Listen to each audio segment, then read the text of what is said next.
Mission के launch को 1 साल पूरा हो गया है और इसमें कोई दो राय नहीं कि अब भी कई ऐसे सवाल है जिसका जवाब हर भारतीय जानना चाहता है।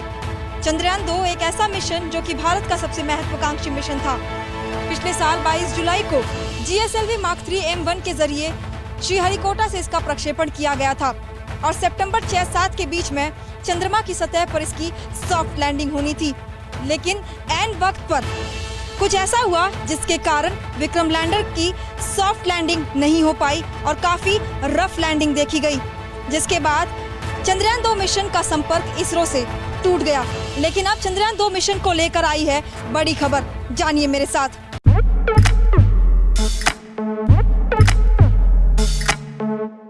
एक ऐसा वक्त जिसने इसरो के सभी वैज्ञानिकों की उम्मीदों को टूटते देखा। भारत चांद के उस दक्षिण ध्रुव के हिस्से पर पहुंचकर दुनिया का पहला देश बनना चाहता था। लैंडर विक्रम संपर्क टूट जाने के बाद कई दिनों तक इसरो लगातार लैंडर विक्रम से संपर्क साधने की कोशिश करता रहा। हालांकि अब भी चंद्रयान 2 का ऑर्बिटर अपनी कक्षा में बिल्कुल सही तरह से काम कर रहा है और लगातार इसरो को चांद के उस सतह की तस्वीरें भेज रहा है। पिछले साल चेन्नई के एक टेकी षणमुग सुब्रमण्यम ने अमेरिका की स्पेस एजेंसी नासा की तस्वीरों को देखकर लैंडर विक्रम को चांद की सतह पर खोज निकाला था। नासा के एलआरओ ने पिछले साल 3 बार उस जगह की तस्वीरें ली जहां लैंडर और उसका मलबा पाया गया। एलआरओ से 17 सितंबर, 14 अक्टूबर और 11 नवंबर को ली गई तस्वीरों में लैंडिंग साइट पर जो निशान मिले, माना जा रहा था कि वे उस मलबे के ही थे। शान ने एलआरओ से ली गई तस्वीरों से विक्रम लैंडर को स्पॉट किया था, जिसकी पुष्टि नासा ने भी की थी और उन्हें धन्यवाद भी दिया था।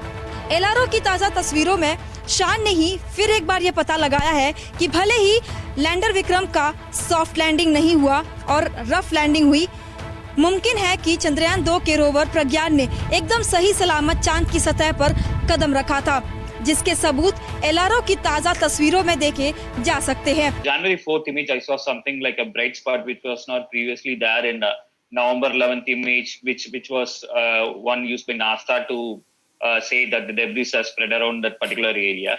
So I downloaded that image and used some open source software that is available publicly, that is USGS IS-3, and I enhanced the image by a factor of 3 to see what is the white dot is all about. And to my surprise, the white dot was something resembled more of a lander, and there was a nearby tracks also which led to something like a rover. So this led me to conclude that this may be actually the rover tracks, and the rover might have actually come out of the lander itself. So once I saw this, I sent out a tweet, and one of the NASA scientists, I tagged him also, so he was interested in the before impact location. शान ने ABP news को बताया कि इस साल 4 जनवरी को ली गई तस्वीरों को जब स्टडी किया गया तो उसमें कुछ अलग दिखाई दिया।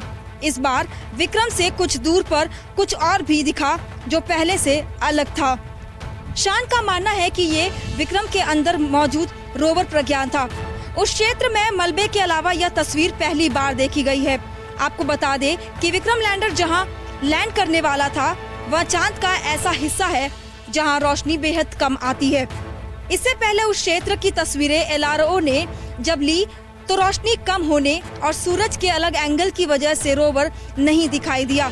शान चांद के उस हिस्से पर सूर्य की रोशनी वाली तस्वीरों का इंतजार कर रहे थे। इस बार चांद के हिस्से पर रोशनी पहले से ज्यादा थी और अलग एंगल पर यह रोशनी रोवर पर टकराई और इसी रिफ्लेक्शन की वजह से इस बार वह देखा जा सका। शान ने इसकी जानकारी इसरो और नासा को भी दी है और इसकी पुष्टि का इंतजार किया जा रहा है। चंद्रयान 2 अपने साथ कुल 13 पेलोड लेकर गया था, जिसमें से 3 लैंडर पर, 2 रोवर पर और बाकी के 8 पेलोड ऑर्बिटर पर है। शान का कहना है कि पहले नासा को और उनको जो मलबा दिखा था, मुमकिन है कि वह इसी पेलोड का हो। शान बताते हैं कि उन्हें जो मलबा दिखा था वह लैंग्यूमिर प्रोब का हो सकता है। वहीं नासा को जो मलबा दिखा वह लैंडर में लगे एंटेना और दूसरे पेलोड रेट्रो ब्रेकिंग इंजन या सोलर पैनल भी हो सकता है। खास बात यह है कि चंद्रमा की सतह पर लैंडर विक्रम की रफ लैंडिंग हुई थी, ना कि क्रैश लैंडिंग, और यही कारण है कि यह मुमकिन है कि रोवर उसमें सुरक्षित रहा हो और अपने प्रोग्राम के मुताबिक लैंडर विक्रम से बाहर निकलकर कुछ मीटर्स तक ट्रैवल भी किया हो। ये इसलिए कहा जा रहा है क्योंकि तस्वीरों में लैंडर विक्रम और रोवर प्रज्ञान के बीच में एक ट्रैक दिखाई दे रहा है, और अगर क्रैश लैंडिंग हुई होती तो वो ट्रैक जो है वो नहीं दिखाई देता। ऐसे में सीधे तौर पर ये जरूर कह सकते हैं कि अगर वो ट्रैक दिखाई दे रहा हो तो रफ लैंडिंग के बावजूद प्रज्ञान रोवर विक्रम लैंडर से निकलकर कुछ मीटर्स तक उसने ट्रैवल किया है। हालांकि अब हमें इसरो और नासा की पुष्टि का इंतजार करना होगा। ABP न्यूज़ आपको रखे आगे।